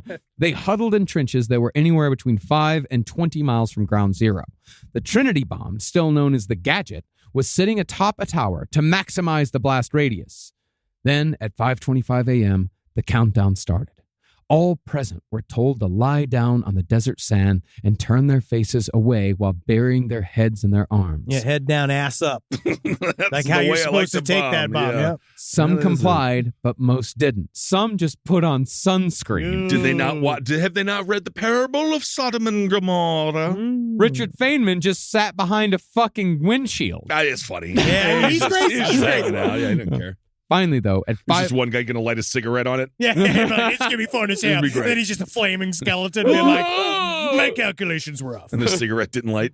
Finally, though, at 5:30 a.m. exactly, the first atomic bomb in history ignited. Yes. How am I supposed to feel? I was again here just for the shrimp. A physicist present said that he saw an enormous flash of light, the brightest that he or anyone in history had ever seen. He said that it was a vision that was seen with more than the eye. It seemed to last forever to the point where you wished it would stop. And you know how long that flash lasted? 2 seconds. This was burned into his brain. It's pure energy. Yeah, but it was soon followed by an enormous ball of fire that rolled as it grew up into the air in menacing yellow, scarlet, and green flashes. The physicist said that he felt as if a new thing had been born, a new control which man had acquired over nature. Meanwhile, one guy's like, where are the hot dogs? Yeah, where are the hot Can I dogs? eat these? Can I eat these Are these shrimps? fine? Are these still fresh? Nature still wins. Yeah, nature did win. I will take nature in general over anything that humans can Because create. within it, radiation is kind of natural. Like I was Right. reading about like with the building of polonium and stuff, like all this kind of stuff where like they pulled this stuff out. Like technically that poison, we just kind of released it. Yeah, and nature's like, thank you. I'm going to add this to the arsenal when we have our next tornadoes that roll through Kansas. Yes. Frank Oppenheimer described the cloud as brilliant purple. That was, of course, because it was glowing with radiation. And the thunder from the blast seemed to eternally echo through the canyon where the bomb was detonated. Now, the legend is that upon the detonation of the bomb, Robert Oppenheimer cinematically uttered a chilling line from the Bhagavad Gita. But that's not exactly what happened. Oppenheimer later recalled that when the blast passed, he and the others solemnly walked out of their shelter into a changed world. Some people laughed, some people cried, but most were silent.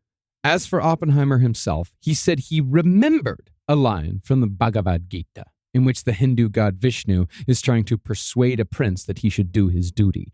To make the argument, Vishnu takes on their multi-armed form and utters the line that has become so famous in the decades since. Now I am become death, the destroyer of worlds. It's fucking cool. It's the darkest and fucking most intense a nerd's ever been. It's cool. It is cool. But he just thought that. He just thought Yeah, yeah. I Well, mean, yeah, it's the same yeah, as saying it. Oh yeah, I can't wait to first step. I can't wait to be in hospice and doing the thing in my mind, thinking I'm going to say, "How do those drapes go? Oh, I do," and then you die. But I know my last words are just gonna be like, "Oh fuck, Yeah. oh it hurts, I'm fucking shitting." No, but you need to be able to change your drapes. It's your room. You pay a lot of money for that room. But please, when the nurse comes in, put your pants on. We've got a lot of complaints, Henry. You call me David Copperfield.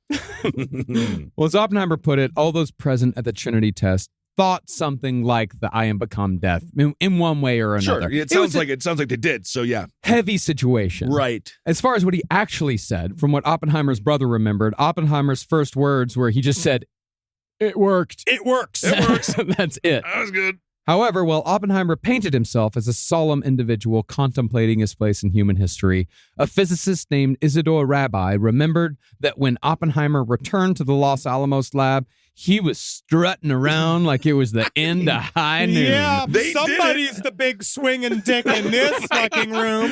Yep, started his mouth, then it went boom. And who did it? Old Oppie and his big swinging fucking dong. So all y'all, go fuck yourself. I'm gonna go read some Marx. I mean, he did. It would be a moment of pride, I suppose. As far as who won the bet, though, the blast was actually 4 times larger than what they thought it would be. Oh, so whoever bet the highest actually also bet the lowest by Price is won. Right rules. That's they still right. won. Yeah. Trinity turned the desert sand into a light green reflective glass that they ended up calling Trinitite. If you look up a picture of Trinitite, it looks like if scabs were made of boogers. It's cool looking. If scabs, what, Marcus? You're Yeah. gross. It's what it looks It like. is. Scabs were made of boogers. His scabs are made out of books. That is gross. Well, as far as the damage done goes, Trinity eviscerated jackrabbits 800 yards away, tore the doors loose from a farmhouse 3 miles away, caused temporary blindness 9 miles away, and it caused severe damage to eyeballs 5 miles away.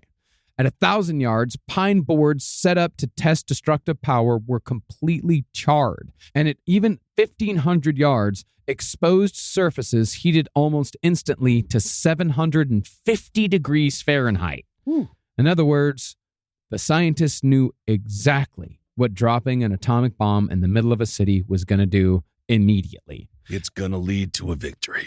As far as how much they knew or how much they allowed themselves to know about what would happen a week, a month, a year, or a decade later, that's a little harder to suss out. But as Robert Oppenheimer says, it was not his job. Yep. That was not his job. His job was to make the bomb and deliver the bomb. Yeah. But nevertheless, once the Trinity test was a success, a 15-foot crate containing most of the little boy bomb assembly was loaded onto the ill-fated USS Indianapolis on its way to Tinian Island. Oh, no. That my- is a ghost ship, my friend. Oh Get my off of that God. It's like a boat. fucking cameo from another series. Yeah. It's like when Steve Urkel was on Step by Step. Yeah, I remember that. Yeah, for new listeners, you can find the full story of that harrowing tale in our archives as to what happened to the USS Indianapolis after they dropped little bomb off at the island of Tinian. They fucking brought the they brought the fucking uranium in a lead bucket. Yep. I guess. It's just, that's where it goes. Yeah. Now, on the same day of the Trinity test, Harry Truman was present at another fateful event.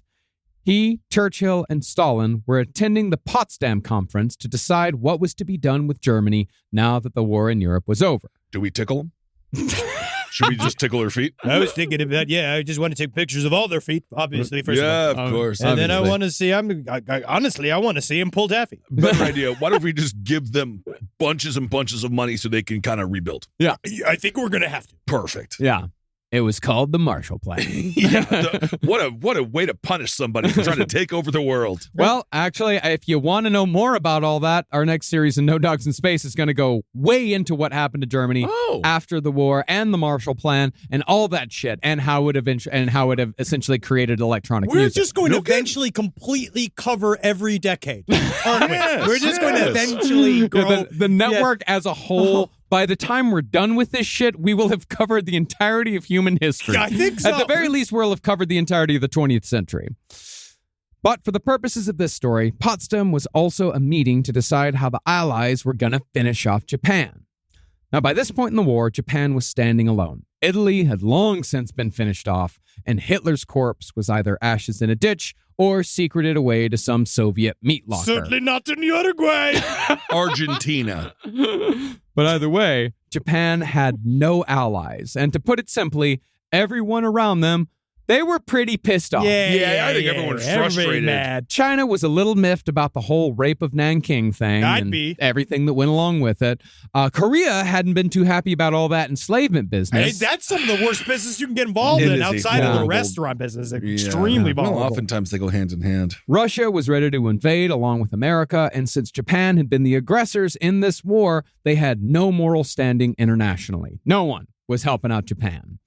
That's not to mention the fact that Japan's Navy and Air Force was relatively non-existent. And even if they did have ships and planes, they didn't have any oil or gas to put in the ships and planes. You're going to want that. And that's also not to mention the fact that the actual people of Japan were rapidly starving to death. Now, this may sound like an extremely insensitive thing to say, but Why you pointed at me? they're perfect for an atomic bomb because they can't defend themselves. So it's like that is the most brutal, fucked up way you can look at it, where like not only do we get to flex to the world what we can do and what we've created, but also they can't fuck it up on our way to go do it. No. They're sitting there waiting for Yes, it. It does.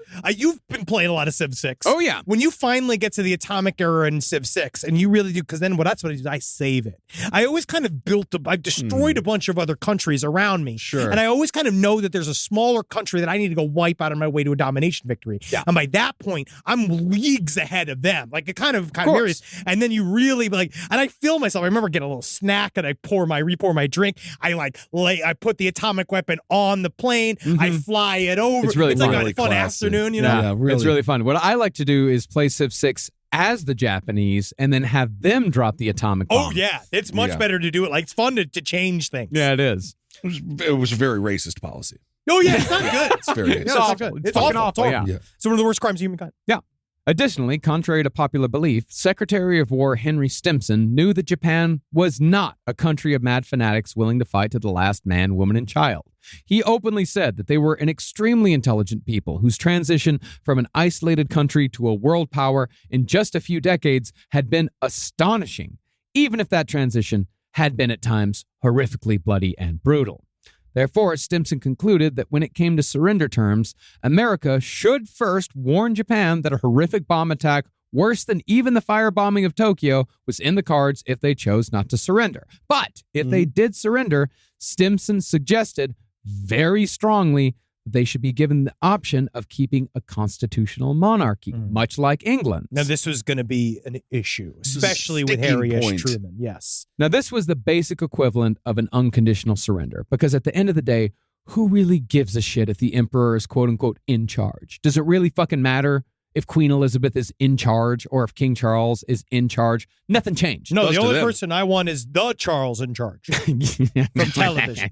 Scott Baio, controversial figure. Controversial figure.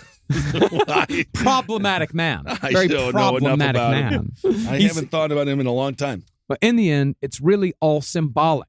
And that went double for the Japanese. Therefore, it shouldn't have been a problem to keep a constitutional monarchy. It shouldn't have mattered. And the Soviet Union was ready to mediate a deal between the Japanese and the Americans. You know things are bad when the Soviets are like, let's calm down, guys. Let's all Come think on, about the this. rational Let's- voice here. Yeah, and there were people within the Japanese government that were absolutely ready to go. The emperor was ready to go. But as I said earlier, Truman and the rest of his future Cold Warriors wanted to force Japan's hand, and they knew just how to do it. They played harshly on the Japanese concept of honor by demanding a completely unconditional surrender, basically telling the Japanese to sniff our butts and like it. Sometimes you do, but most of the times you don't. And these guys, because he I mean, really did. ironically enough, I think that's the #1 game show in Japan right now. Sniff our butts and like it. They have a thing. They have a No, funny they do like relationship butts. with butts. They do like And butts. I love Yeah. butts. And they So, love sniffing. they love to sniff. I know. I do. There's a lot of Japanese game shows, clips that I've seen that have a lot to do with smell. A lot of smells. Yeah. But and these they guys, wouldn't have those shows without us. Oh yeah, thankfully. That's the one good thing about the atomic bomb. But he said that basically, maybe I might be wrong, but I feel like Truman was trying to say part of this unconditional surrender is that your people have to vote for a new leadership. That basically we're getting rid of the They're imperial spreading family. freedom, democracy. Quote unquote, yes, which is again the beginnings of this idea of we're going to go and just replace your government as something, even if it hurts you, as long as it's pro us. That's kind of what we get to do because we made the atomic bomb. Well, at the very base level of it, like what they did, the Japanese could not stand, what they couldn't say yes to was an unconditional surrender. They Yes. needed something. They needed something. They Give needed me like something. They needed a shred of something to retain, like a shred Dignity. of honor, Yeah. a little Yeah. bit of dignity that they need. And Truman knew. No, he that wanted to push him. Yeah, he knew that if like we give an unconditional surrender, they're gonna say no matter what. They wanted to drop the bomb. They wanted to drop. So They that's wanted all to drop that the it was. bomb, Yes. and they knew this is how they did it. Yes. This is how they could Yeah, do that's it. what you said. They made him make him do it. Yeah, and the declaration said the alternative to surrender was prompt and utter destruction, but they did not say what prompt and utter destruction meant. Yeah, is that like figuratively, like you're going to read me to filth? Like, are you going to get 1 star my podcast till it drops? Or- That's horrible to do that. Now, the Japanese rejected the terms of complete unconditional surrender just like everyone knew they would. And the American government therefore pretended like they didn't have any other choice but to drop the bomb. You've tied my hands. Yep, it's like when you sign up for fucking EA, man. You know, goddamn, I mean, get love into it. Sirius XM, but they've been calling me and fucking calling. Have they really? They Oh, call yeah, me they just so much. call. They call Sirius all the XM time. does? Call Oh, yeah. all the time. It's very similar. It's weird. As the Americans put it, they were actually saving Japanese lives because the military were training every able-bodied person on the mainland to fight with sharpened bamboo sticks to the death if an American land invasion came. And this is where we inspired them to do a Toyotathon. The idea is that if we just say, you know what I mean, you expand the prices right before, but then you cut them right before, then you see you're Toyota. saving. Very good. And the thing is, they were training the people to do this, but it was more propaganda. It was more morale. There are videos of, a bunch of women and children with these sharpened bamboo sticks going through the motions. It's comical. Yeah, and it's all Yeah. shot in Los Angeles. Yes, it is very real. But given the U.S. artillery, They were defending it was themselves. Not, Yes. it was not comparable. I mean, I'm willing to bet that while some would have fought, but let's also not like pretend like the Japanese are the good guys here. No, they did fucked up shit. Everybody, The Japanese did some really fucking. It's World War II. It's World War shit. II. Yeah. It's World War II. No one Yeah. got out clean. Yeah. No one. But at the end of the day, I'm willing to bet that while some of these people on the Japanese mainland would have fought to the death, it probably would have been closer to what the Germans got when they called up the Volkssturm, the People's Militia. A few people are going to show up, but not a lot. No, it's And gonna be old people and children, Yeah. and it's like it's actually really fucked up for then our soldiers to go and shoot all of these like people. Like these are none of them are With any trained. luck, you'll find a wife and a family. Well, it's certainly not enough to justify the horror show that was to come. No. But through propaganda and self-justification, America gave the go-ahead to drop the atomic bomb on Hiroshima. Now, the Air Force knew that the Manhattan Project wasn't going to be a secret after the bomb was dropped. So, So General Groves actually invited photographers and journalists to the island of Tinian to record the takeoff for posterity. The guys boarding the Enola Gay felt like celebrities. Flashbulbs are going off. They're saluting. They're smiling. Because they're literally saying it's like this thing of like, aren't we all happy what we've all figured out? Like this great. bomb, because they all knew everything was going to be different the second the bomb Of goes course. And so, after making their way through a crowd of reporters and photographers, the bomb crew boarded the Enola Gay, which had been named after the pilot's mother. Her name was Enola Gay. I would thank you for clarifying. Her Her name name was was Enola Enola. Gay. And gay was the bar she went to. There you go. Along with the crew, though, were 3 scientists who had the task of assembling the last bits of the bomb on the way to Hiroshima because they didn't want to assemble the thing on the island. Yeah, that makes sense because it's big, it explodes. Oh, yeah. Mhm. Now, the only people on board who knew they were dropping an atomic bomb were the pilot and the 3 technicians. In fact, one of the technicians had a handgun in case of capture, so he and the others could check themselves out to keep the Manhattan Project secrets out of enemy hands. I mean, would that's why definitely- I fly with a gun every single time just in case. He does. He does. And like, and they'd be surprised. They'll thank you. They're Yeah, like, thank it's you for weird. doing this. Yeah. See, I would have done it with my fingers crossed. I'd be like, yeah, sure. Yeah, I'll do that. Yep. And so at 3 a.m., 2 of the nuclear technicians radioed Tinian Tower and said, "Judge going to work."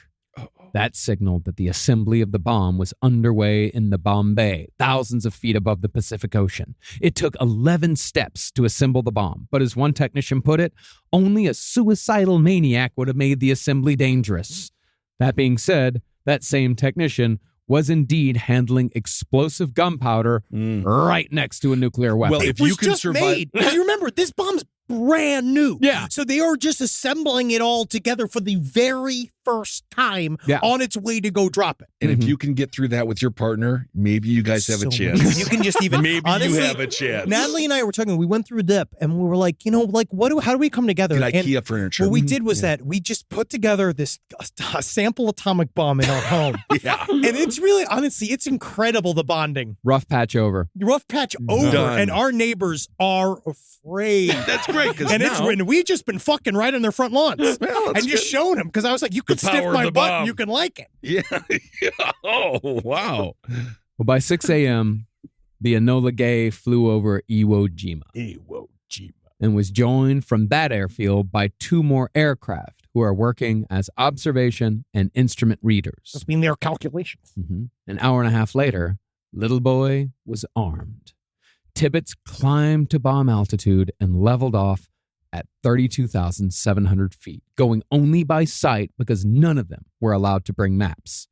Once at bombing height, the technician told Tibbets that the bomb was in order, and 5 minutes later, Hiroshima came into sight. At 9:15 a.m., the bomb bay doors opened and Little Boy dropped. And as Tibbets bolted the Enola Gay upward, he had one thought. Now it is in the lap of the gods. Well, And that's where we'll pick back up. Whoa, okay.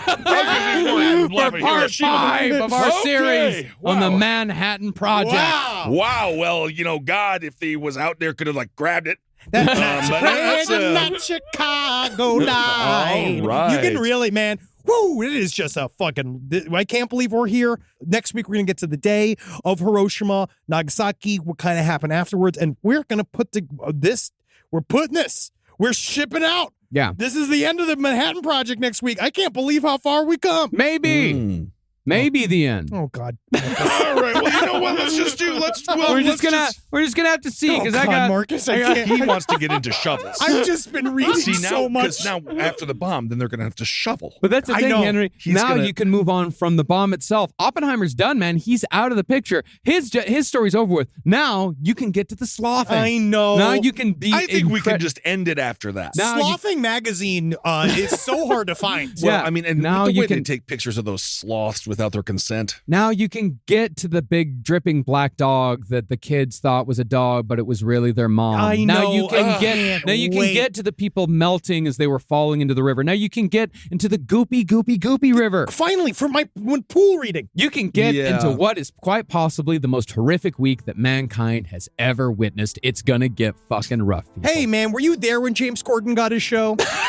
That was almost as bad. We'll talk about a bomb. Talk about a fat boy. Guys, Was it Long Boy? check me out. Fat kid? It's Fat Fat Man, Man Fat and Little Man, Boy. Little Yeah. Boy. He's another one who has the same little boy legs, Fat Man top. You imagine that's the thing. If you're a little overweight, you cannot be rude to wait staff. You really can't. You really be, can't. cannot be. especially can't not do Even about if you're eggs. skinny, but especially. I want to make a little bit of an announcement. I am going to be doing a live show. I believe I'm allowed to announce this. I'm doing it anyway because they haven't, but it's coming up. Dad's Garage in Atlanta. I will be there July 7th through the 9th. I will be headlining, doing some improv shit. Come check it out. Go just ask them where the fucking tickets are. I'm going to put up a link on my socials very soon. I'm very excited to do those shows. I know Kissel's going out and he's going to go and Well, she's I'm showing Hail selling yourself. tickets now, so You're I've got to selling go these do goddamn this. tickets. So You sell the fucking tickets. July 9th in San Diego, July 16th in San Francisco, July 23rd in Las Vegas for my birthday weekend, which I don't usually celebrate, but perhaps I will then. You're in Vegas. And then July 30th, Ontario, California. Yeah, we can't wait, man.